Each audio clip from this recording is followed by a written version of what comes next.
Good morning, expats and expat wannabes. Today, Anglaise, Clark, another expat area to consider as part of your first trip to find that location, or at least get started in the Philippines.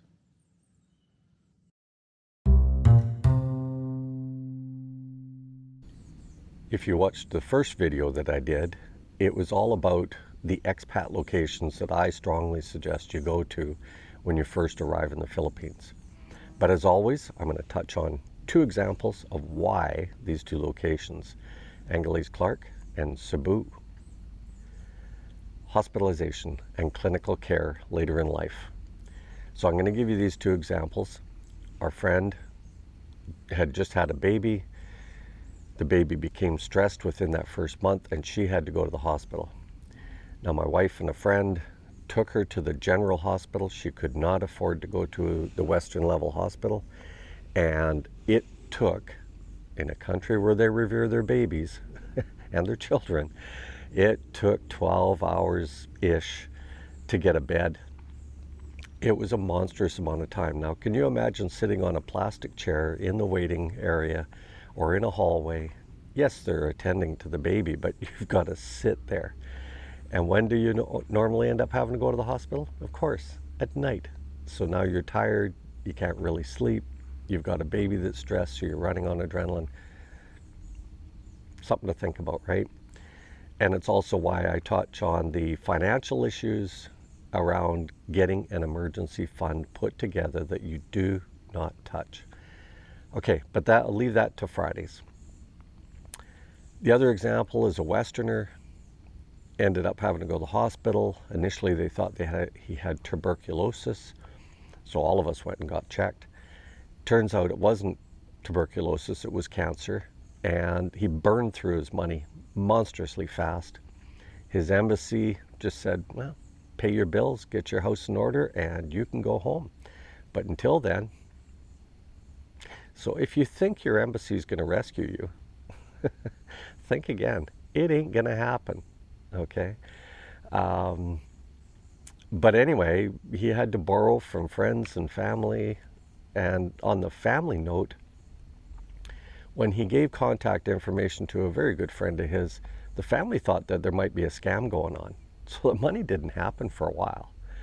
And so again, I will again touch on this thing of the need to set up people in your native country that have passwords, no different than an email, that you can set with your friends and family so that they know that things are legitimate, or maybe not illegitimate. But set these things up before you go. Again, those popular apps, Signal, WhatsApp, etc., that you should set your friends and family up with. Okay? But let's get into Anglaise Clark. So Anglaise Clark is a very popular area to go to, and I think it has such a high reputation, one, because of the ex-military base, but also the opportunity to meet a future girlfriend or wife. I will do an additional piece here, so it'll be a separate video where I'm only going to touch on what I've been calling the hoochie coochie areas. But let's touch on Anglaise Clark from the standpoint of why expat, that this is the second expat or one of two that you need to go to experience as an immersion, not as in a party, not as in a vacation, but as an immersion to the Philippine culture. And is it right for you? You got to find that out. Just because the country has a lot of English, just because they are extremely friendly people, they are locked out in the middle of the Pacific, right? They are, you know, so you got to think about that stuff. So a flight is the only option to get out of the country, right? But Anglaise Clark, what has it got to offer? Well, it's got a high density of expats, similar to the Cebu area. Although in Cebu, the difference is that they're spread out over the whole city. And so there are common locations that people will tend to meet up at, and you will learn those beyond just the malls, the SM and ILA malls. Now in Anglaise Clark, Ayala Mall is called Marquee Mall, and that's where the immigration office is as well, where you'll have to pay your monthly fees. Angeles Clark is more concentrated as far as the expats, so it is definitely the meeting area. There are restaurants in and around the walking street area there that are draw in, probably in the order of 80 to 90% expats. But the Western influence on the walking street is really going down. And I don't say that South Korea isn't Western. It is in many, many, many ways. But it is a country within Southeast Asia. And so they're tending to dominate the area a little bit more. So 10 years ago, there was hardly any Koreans there, even though Koreatown was up near Friendship, which was towards the airport.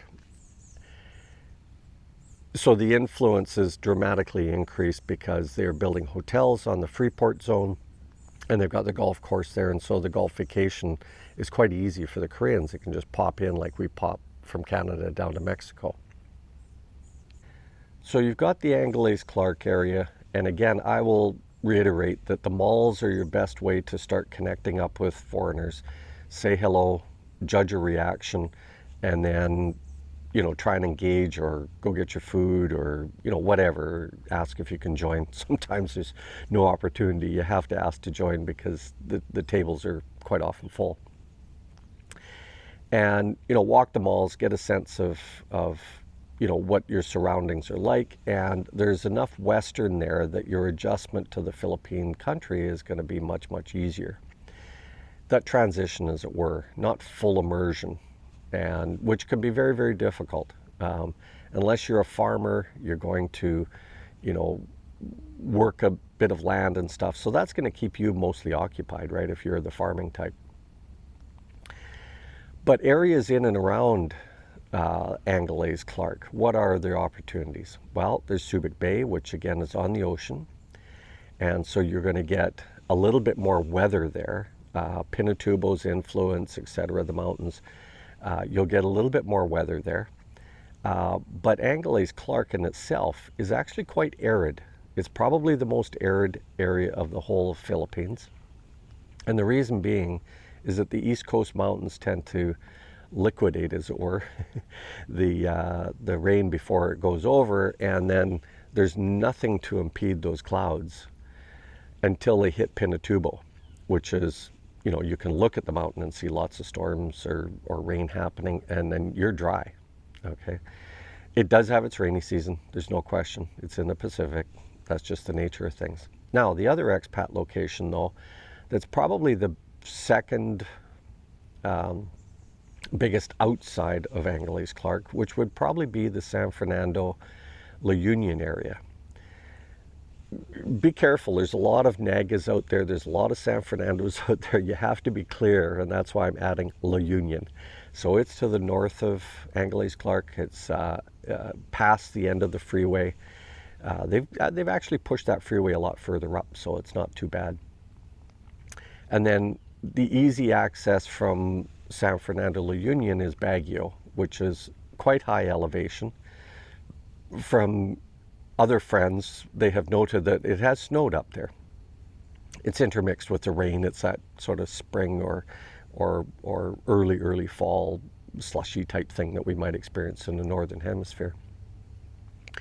But it is up high enough that the cardigans and the long sleeve shirts and that sort of thing are quite common up there. So it can be relief if you're just needing a break from the heat. San Fernando La Union is a surfing area, and so there's opportunity there. It's quite a linear city, so again, to get around, you're going to eventually probably need a bike or be quite comfortable with the Jeeps. What do you need to learn about Angeles Clark? Well, first and foremost, like Cebu, it's got an international airport. Boom. It's also got a good, strong domestic airport. Boom. Holidays, right? Eventually, you want to get to the holiday stuff. And it's also got all of the transport system the whole network that you need to go north, south, and west. Okay, so you've got those opportunities there. So what you need to learn is get out to the Dao bus terminal. You want to go to the little bus terminal that's beside Rented Lips. I always want to say Ayala, Marquee Mall. Okay, have a look at that. At the Dao bus terminal, you'll also find the V-Hires or the minibus, which will be, equivalent to a Chevy van, but, 16-seater type thing. A little bit smaller, cramped.